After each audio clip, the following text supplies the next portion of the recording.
Assalomu alaykum. Hurmatli kuzatuvchilar, yana bir faizli xonadon mebelini ustanovkasini tugatdik inshaalloh. Krashni MDF bo'lgan. Balandligi 2.60. Uzunligi 3.56.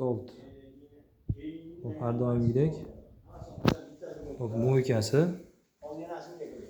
Tevada suv shulkasi bonus qilib berganmiz.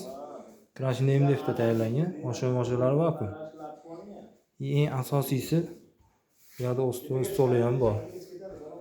Xamir yoygani kattaroq joylar bilan, xudo xolasa. Bu yerda eshiklari katta joylarga katta narsalar boradi. Eng asosiysi qimirlaydigan qilib berganmiz, g'ildirayli qilib. Xohlagan joyga yig'ishtirib olib qo'ysa bo'laradi.